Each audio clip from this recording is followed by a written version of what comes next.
阿德莱德是澳大利亚联邦南澳大利亚州的首府，也是该州第一大城。在1966年的时候，发生了一宗震动了整个澳大利亚社会的失踪案。这一天也被称作澳大利亚失去纯真的一天。小南今天要说的是澳洲著名悬案——伯蒙特姐弟失踪案。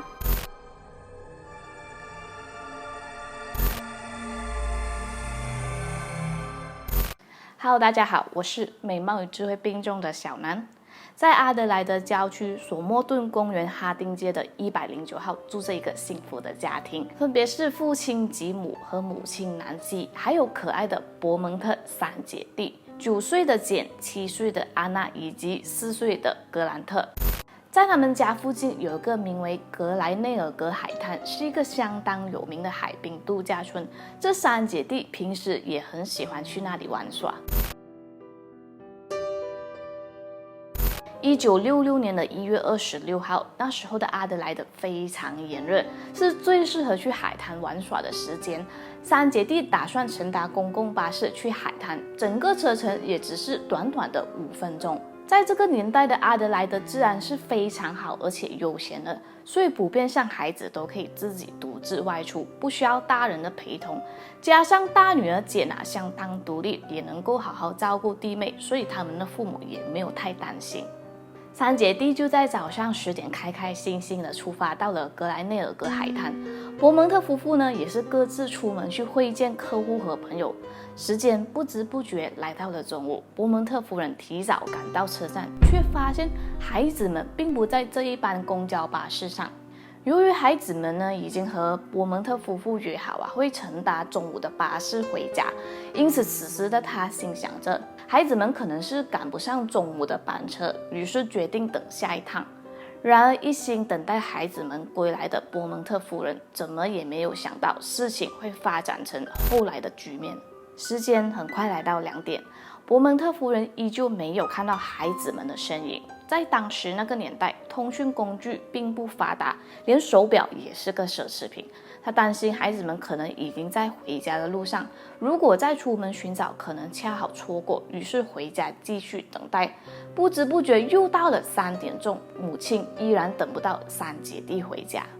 由于格莱海滩有一座很显眼的钟塔，所以按照常理，他们是不可能玩到忘了约定的时间。刚好此时呢，丈夫回到家了解情况，2个人就决定出发到海滩寻找孩子，但都一无所获。晚上7点半，夫妇俩决定到警局报案。报案之后，伯蒙特先生也继续在海滩上彻夜寻找，但依然没有结果。案发的第2天，警方正式宣布伯蒙特姐弟失踪。根据调查人员的推测，他们认为3个孩子在一起的安全性要高于1个孩子，因为此前所有儿童失踪的案例都是单独1个儿童走丢，而且大女儿已经是能照顾好弟妹的姐姐，所以他们3人一起走丢的可能性并不高。由此，警方分析出最大的2个可能性：一是溺水，2是诱拐。针对第一个可能性，警方在格莱海滩开始了大规模的搜索，还派了专业的潜水员在海底进行搜索，但在海滩以及周围的地方都没有找到任何关于失踪孩子有关的物品，像是衣物从家里带出门的书还是玩具等等。最重要的是，也没有找到孩子的身体。于是警方就开始针对第2个可能性进行调查。根据几个当时也在海滩的证人口供都表示，他们曾目睹3个小孩和一个蛮高大，看起来大概35岁的金发男人在一起。而且重点是，证人们都表示，这个金发男人看起来一副跟孩子们很熟悉的样子，玩得非常轻松自在。然而还有一个奇怪的点就是一名邮差在下午3点左右时，曾看到3个孩子独自在离海滩不远的阶梯路上。这名邮差原本就和三姐弟是认识的，他说孩子们还曾停下来与他打招呼，无论是语气和神情都是非常兴奋。但是这个证词让警方觉得很反常，因为3个平时很守信的孩子，在已经玩了3个小时，还没有回到家的时候，却依然在大街上漫步，这不太合逻辑。警方在整理了孩子们可能的活动过程之后，认为这名证人呢极有可能记错了时间啊。根据推断，邮差见到孩子们的时间可能是在早上的10点15分左右，也就是孩子们下车后走去海滩的时间。除此之外，在海滩附近的一位商店老板表示，大女儿简在中午12点左右进来买过馅饼，用的是1磅的纸币。为什么要强调是纸币呢？因为根据伯蒙特太太的说辞，她只给过小孩8先令以及6便士作为车费和午饭钱，因此警方怀疑这个1磅的纸币是嫌疑人给孩子的。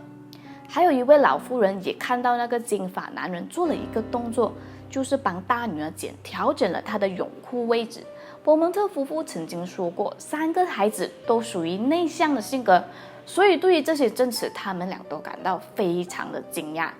伯蒙特夫人认为，以简的性格是不会让陌生人对自己做出这种亲密的举动。同时，她也回想起二女儿曾经对自己说过，简在海滩有一个男朋友，但她当时只是觉得玩笑话，并没有当真。综合了所有的证词，警方做出了推断，3姐弟应该不是第一次见那位金发男人了。因为在外人看来，他们的相处是十分自在的，而且那个男人还帮大女儿简调整泳裤，证明3姐弟对于他有相当的信任度。至于那张纸币，极有可能也是金发男人给的。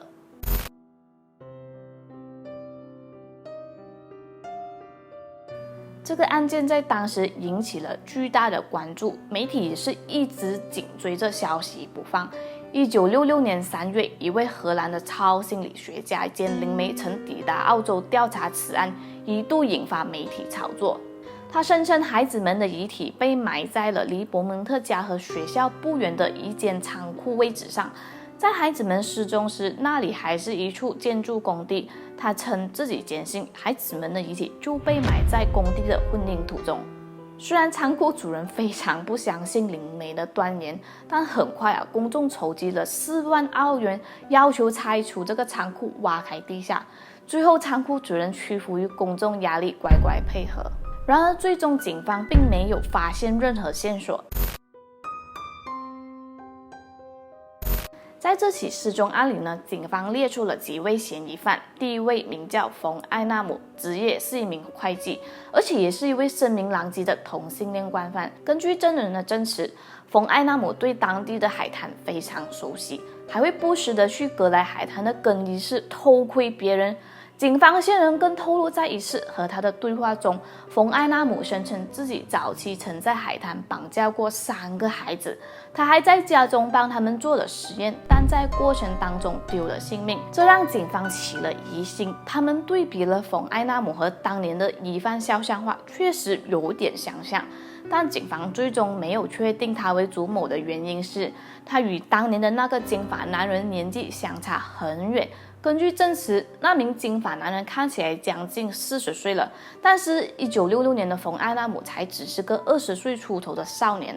第二，根据他一贯的作案特征，他的目标从来都没有15岁以下的人，而3姐弟中最大的简当时也只有9岁。另一个嫌犯是亚瑟·布朗。警方开始关注他，是因为他长相和形象的这个肖像画也十分的相似。1970年，他因为侵犯并且迫害一对姐妹而入狱，后来才发现当时他是因为精神病发作才犯案的。当年他确实是居住在阿德莱德，并且也说过自己和这起失踪案有关系。但是他真的有绑架伯蒙特姐弟吗？他自己也不记得了，而且还没有等到审判结束就已经过世。后来根据警方调查，1966年亚瑟·布朗也只有17岁，和金发男人的年纪并不符合，因此排除了他的嫌疑。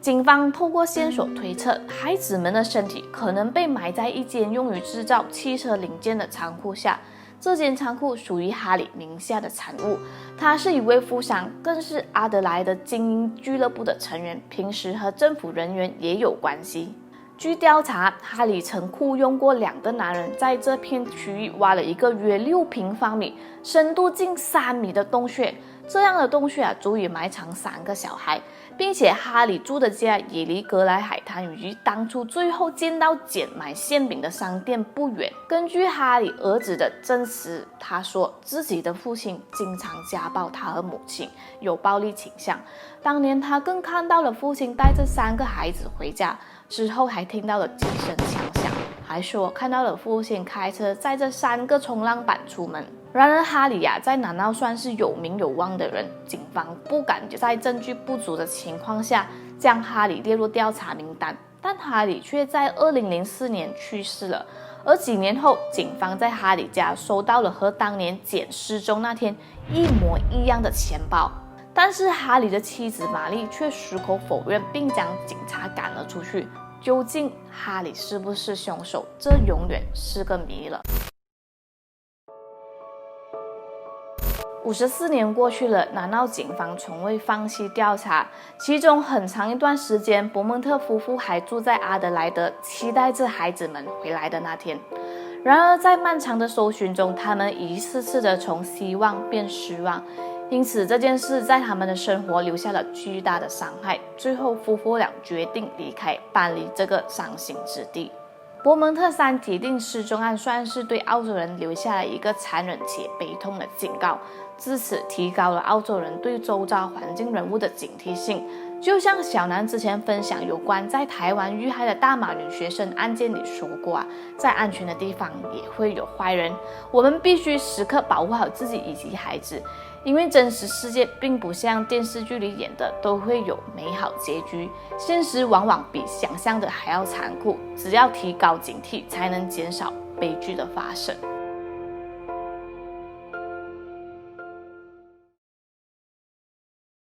Hello， 大家好，我是小南。现在呢，我刚下班，所以在回家的路上，我塞车哦。最近的疫情越来越严重希望大家可以的话，尽量就是少出门啦，要戴好口罩。即使有事情要出门也一定要严格遵守 SOP 哦。好的，唠叨完，说回正事，就是近这几期小南的悬案影片，大家有没有觉得收音的那个质量有比较好呢？如果是发音问题的话呢，还是要给一点时间我去继续努力改进的啦。因为现在也是戴着牙套维持器的关系嘛，所以呢，有些咬字还是没有办法做到那么的标准啦。希望大家多多见谅哈。还有一些观众也是觉得我的语速比较慢的话呢，那你们就可以调快这个影片的速度啦。OK， 再次谢谢大家的支持，我们下次影片见咯，拜拜。